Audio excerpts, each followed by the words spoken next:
Hello बच्चों, आज फिर हम आपके लिए इंटीजर्स का पार्ट 2 लेकर आ गए हैं। पार्ट 1 में मैंने आपको इंटीजर्स का इंट्रोडक्शन बताया था। आई होप वो आप लोगों ने अच्छे से पढ़ा होगा, समझा होगा।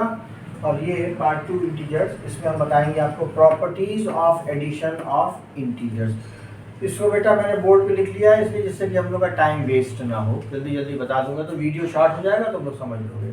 Properties of addition of integers. अब इंटीजर्स की कुछ प्रॉपर्टीज़ हैं, तो वो प्रॉपर्टी बेटा एडिशन की भी है, वो प्रॉपर्टी सब्ट्रैक्शन की भी है, वो प्रॉपर्टी मल्टीप्लिकेशन की भी है। तो तीनों प्रॉपर्टी हम लोग अलग अलग तीन वीडियो में पढ़ेंगे। ठीक, तो आज properties of addition of integers, इसमें क्वेश्चंस भी बनते हैं, वो भी मैं बताऊंगा। तो पहली प्रॉपर्टी है closure property of addition. Closure property of addition, ये याद करना होगा, तुम्हारे एग्जाम में आएगा। What is closure property of addition, give an example. तो the sum of two integers is always an integer. तो जो क्लोजर प्रॉपर्टी ऑफ एडिशन है इंटीजर्स की, जो क्लोजर प्रॉपर्टी ऑफ एडिशन है वो ये कहती है the sum of two integers is always an integer.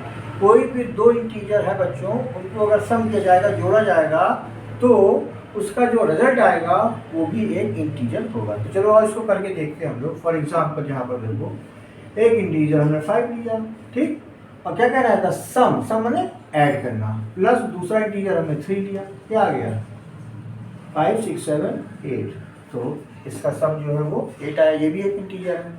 तो जो क्लोजर प्रॉपर्टी ऑफ एडिशन कहता है the sum of two integers, the sum of two integers, ये दो इंटीजर्स का sum is always an integer, वो भी इंटीजर, तो ये भी इंटीजर आया। ठीक, दूसरा इसका एग्जाम्पल एक तरह से और देख लो, 5 है, प्लस किया सम, और ये 3 की जगह मैंने ब्रैकेट में लिख दिया -3, दैट इज इक्वल टू क्या हो जाएगा, ये हो जाएगा 5 प्लस माइनस ब्रैकेट खोलोगे क्या हो गया -3 इज इक्वल टू 2। तो 2 आया आंसर, ये भी एक इंटीजर है। लेकिन सम लगा है बीच में, सम लगा है, सम किया है हमने, the sum of two integer, दोनों इंटीजर्स के बीच में सम लगा है ना, तो उसमें चाहे माइनस इधर होता है चाहे इधर होता है, जो भी आंसर आता है आंसर हमेशा इंटीजर आएगा। ठीक, कहने का मतलब ये है कि कोई दो इंटीजर को अगर ऐड किया जाएगा तो उसका आंसर भी इंटीजर ही आएगा।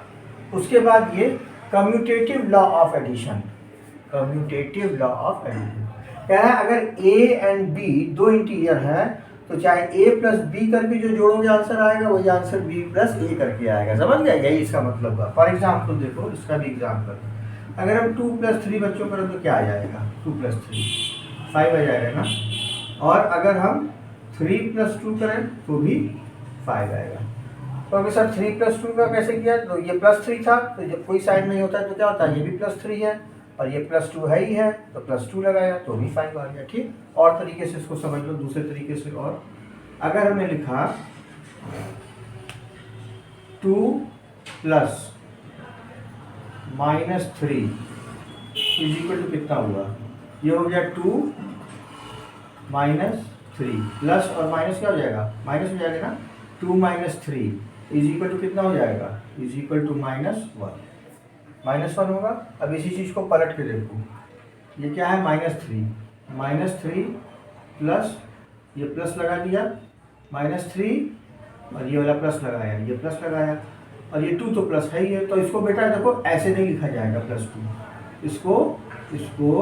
इसको डायरेक्ट ऐसे लिख जाएगा 2। जब कोई साइन नहीं होता है तो वो प्लस होता ही है।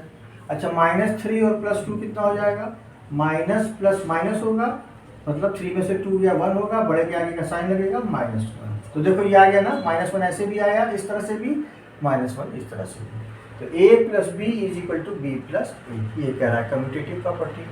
इस एग्जाम्पल से समझ में आ गया। मैं दोनों डिजिट एक लेके चल रहा हूँ जिससे तुमको कन्फ्यूजन ना हो बातें समझने में। ठीक है, associative law of addition, associative law of addition कह रहा है बेटा, समझना इस बात, 3 बच्चे हैं, एक ये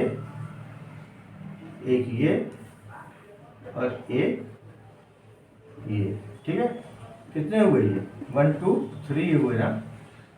इसी में से अगर हम ये वाले को प्लस ये दोनों को, इन दोनों को ब्रैकेट में अलग कर दें, इसको बाहर करके इस वाले को ऐसे कर दें, तब भी 3 आएगा ना। ये क्या हो जाएगा, 1 + 1 2 और प्लस 1 तो भी 3 आएगा ना।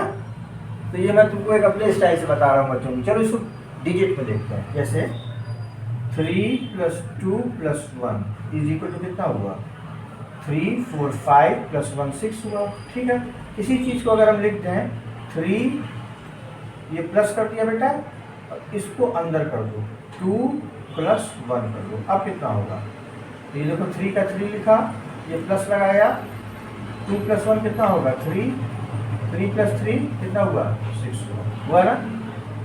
इसी चीज़ को ऐसे भी कर सकते हैं, देखो 3 + 2 लिखा और बाहर ये 1 कर दिया, तो क्या हो जाएगा 3 + 2 5 + 1 = 6 आ गया ना।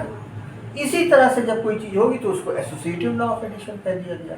ठीक है, एग्जिस्टेंस ऑफ एडिटिव आइडेंटिटी, ये ज़्यादा पूछा जाता है क्लास में। एग्जिस्टेंस ऑफ एडिटिव आइडेंटिटी और एग्जिस्टेंस ऑफ एडिटिव इनवर्स, ये दो चीज़ ज़्यादा पूछा जाता है। एग्जिस्टेंस ऑफ एडिटिव आइडेंटिटी कहता है for any integer A V have a + 0 = 0 + additive identity. Additive identity हो गई 0, तो कह रहा है कि अगर 3 + 0 तुम लिखोगे तो कितना आएगा बेटा 3 आएगा ना, और अगर 0 + 3 कर दोगे तो क्या आएगा 3। तो ये कह रहा है कि चाहे 3 a की जगह 3 मान लो, ये क्या है इंटीजर है, 3 + 0 कर लो या 0 + 3 कर लो, आंसर सेम ही आएगा। ठीक है, एग्जिस्टेंस ऑफ एडिटिव इनवर्स।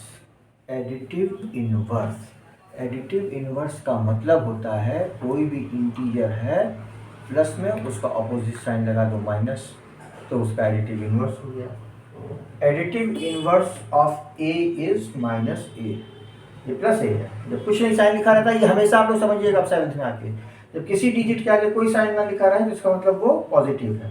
तो additive inverse of +a is -a। तो कह रहा है the sum of any integer and its opposite is 0। The sum of any integer and its opposite, उसके उल्टे का सम इज ऑलवेज 0। कैसे होगा, जैसे एग्जांपल देखो यहाँ पे 3 है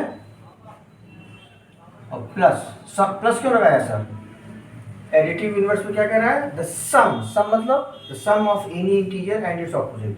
तो सम करिए इसके ऑपोजिट का, इसका ऑपोजिट क्या होगा -3। क्या हो जाएगा बेटा, देखो 3 ये वाला लिखा, प्लस और माइनस मिलकर क्या बनेगा -3 = 0। ये कह रहा है sum of any integer and its opposite is 0। कोई भी इंटीजर का सम जो है और उसके ऑपोजिट का हमेशा लेंगे तो वो 0 होगा। तो देख लो, ऐसे भी देख लो, 9 है प्लस कर लो -9 कर लो, क्या हो जाएगा 9 - 9 = 0। तो इस तरह की जो प्रॉपर्टी होती है उसको बोलते हैं existence of additive inverse. I hope ये 5 प्रॉपर्टी तुम लोग ने आज अच्छे से समझ ली होगी। वो और ये जो 5 प्रॉपर्टी है ये properties of addition of integer. सब में एडिशन हो रहा है, सब में देखना एडिशन हो रहा है, बीच में एडिशन हो रहा है, एडिशन हो रहा है, एडिशन हो रहा है, बीच में 2 इंटीजर्स के बीच में ये एडिशन हो रहा है ना, इसलिए एडिशन की प्रॉपर्टी है ये। इसके बाद हम नेक्स्ट वीडियो आपको कल बताएंगे, उसमें subtraction, properties of subtraction of integers. ठीक, इसको अच्छे से आप लोग समझ लीजिएगा, धीरे धीरे करके समझो इंटीजर को, तो वो तुम लोग को अच्छे से समझ में आ जाएगा। क्योंकि ये लॉन्ग टर्म में तुमको काम करना है, तुम्हारे साथ हमेशा चलेगा 9, 10, 11, 12। तो ये अगर आपके यहाँ से बेस आपका मजबूत हो जाएगा तो दिक्कत नहीं आएगी। ठीक है, फिर मिलते हैं कल तीसरे पार्ट के साथ। Okay, bye bye, see you.